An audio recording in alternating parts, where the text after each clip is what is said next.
Shalom Bapak Ibu Saudara yang dikasihi Tuhan. Seri pengajaran hari ini berjudul Siapa yang diberkati.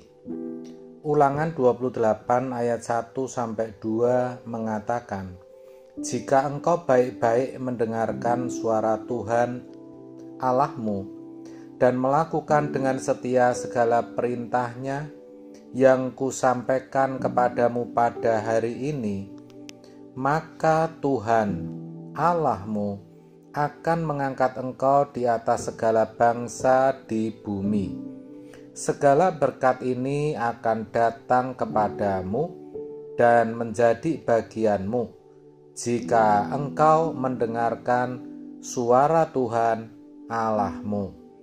Dari ayat ini kita tahu siapa orang yang pantas diberkati Tuhan, yaitu orang yang setia. Maka bertindaklah setia. Jangan sekali-kali melawan Tuhan. Ketika kita tidak setia, bisa keadaan kita sepertinya baik-baik saja. Tetapi suatu hari nanti kita pasti menuai taburan kita. Sebaliknya, ketika kita setia, walaupun kelihatannya Tuhan tidak menghargai sikap dan perbuatan baik kita, suatu hari, cepat atau lambat, kita akan mendapat perlakuan istimewa dari Tuhan. Pertanyaannya, dengan cara apa seseorang bisa tidak setia atau melawan Tuhan? Yaitu ketika ia berbuat sesuka hatinya sendiri, tidak peduli perasaan orang, apakah orang akan rugi, sakit hati, kecewa, atau luka. Tidak peduli, yang penting ia puas. Saudara, kita itu sering memiliki pandangan yang salah tentang Tuhan. Kalau kebanyakan agama memandang Allah, ilah, dewa-dewi mereka seakan-akan membutuhkan sesuatu dari umatnya. Umat dituntut untuk mengadakan seremonial, ritual, sesajen, dan lain sebagainya. Kita itu beda, saudara. Kita tidak boleh memiliki pemikiran dan sikap seperti kebanyakan orang beragama, di mana seakan-akan Allah membutuhkan sesuatu dari kita. Allah kita yang menyebut diri sebagai Allah Abraham, Ishak, dan Yakub adalah Allah yang menciptakan langit dan bumi. Allah yang memiliki segalanya. Dia tidak membutuhkan apa-apa dari kita. Maka Allah tidak perlu menuntut kita untuk memberikan sesajen atau sesuatu. Allah kita ya Bapa kita, yang Dia inginkan keadaan kita baik-baik saja. Hanya itu.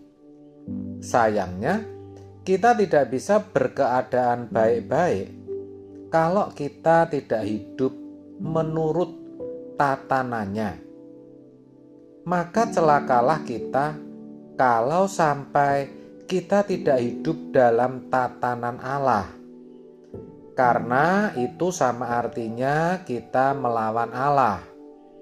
Begitulah tatanan dalam diri Allah, di mana Allah sendiri tidak bisa menyangkalinya.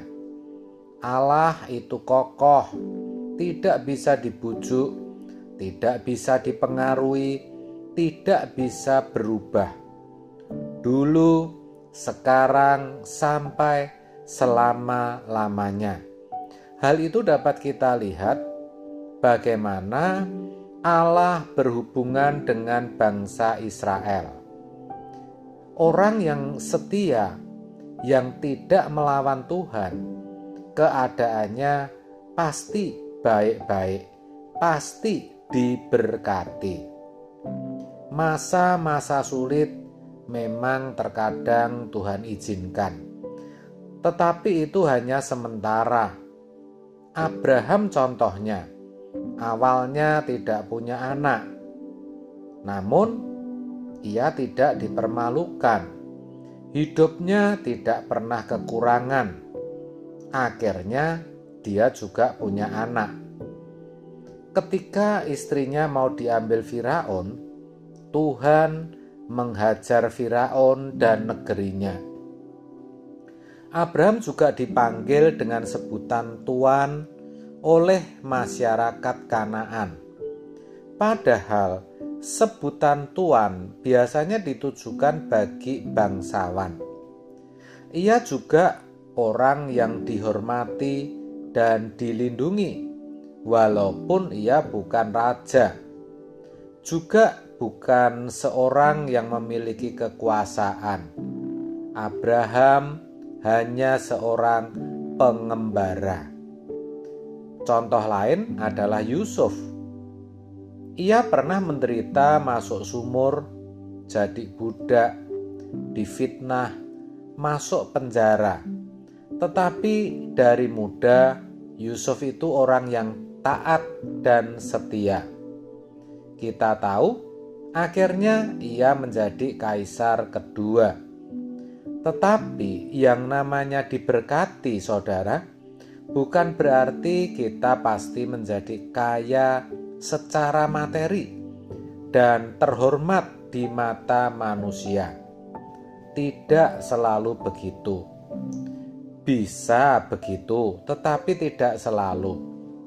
Tetapi maksudnya, orang yang diberkati adalah orang yang benar-benar mengerti tatanan Tuhan. Hidupnya selalu dalam lindungan dan berkat Tuhan. Bahkan anak cucunya tidak dipermalukan dan kelak mati masuk surga. Jadi supaya diberkati dan dilindungi, kuncinya hanya satu, yaitu setia. Berbicara setia, itu kita bicara tentang kesucian hidup, saudara. Kalau kita hidup suci, tidak ada yang bisa menahan berkat Tuhan. Apa yang baik bagi kita, pasti Tuhan limpahkan tanpa kita minta, tanpa kita menuntut. Karena apa?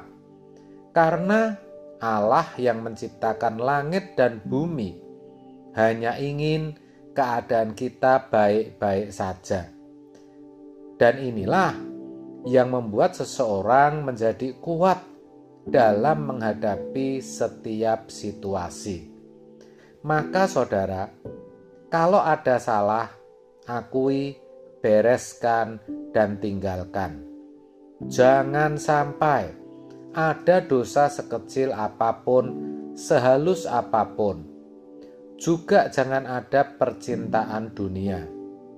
Itulah sebabnya kita harus selalu berpikir seakan-akan kita ada di hadapan pengadilan Tuhan. Jadi yang menentukan berkat atau kutuk, keadaan kita baik atau buruk, adalah sikap kita terhadap Tuhan. Gampangnya, kalau urusan ke atas beres, keadaan kita baik-baik. Sebaliknya, kalau urusan kita dengan Tuhan tidak beres, keadaan kita tidak mungkin baik. Sebab itu berarti kita sedang melawan Tuhan. Maka saudara, jangan menunda pertobatan. Jangan menunda untuk hidup suci. Kalau ditunda-tunda terus, akhirnya pasti batal. Batal untuk hidup suci dan tidak pernah hidup suci. Jangan terus terikat dengan dosa. Kita harus punya kemampuan melawan dosa. Kita harus bertemu Tuhan melalui doa. Doa itu kekuatannya luar biasa.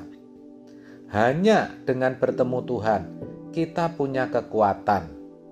Kalau tidak begitu, kita tidak mampu.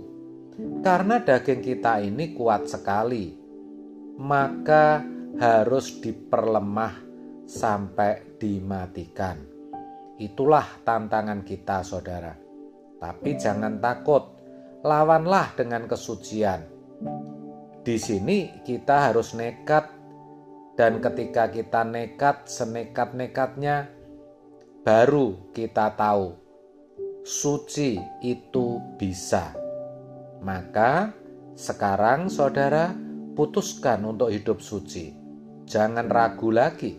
Percayalah, ketika kita menjadi orang saleh, Tuhan senang dan itu tak tergantikan. Iya, karena keadaan kita berubah, kita akan jadi istimewa di matanya. Di situ kita baru bisa merasakan damai sejahtera Tuhan. Satu hal ya saudara, ketika kita hidup suci, kita akan dimiliki dan memiliki Tuhan. Kita akan merasa lengkap walaupun tidak punya jodoh, tidak punya anak, rumah masih kontrak. Bagi kita hanya satu kata, cukup. Dan dari situlah kita baru bisa mengerti apa artinya kalimat Tuhan cukup bagiku. Amin. Tuhan Yesus memberkati.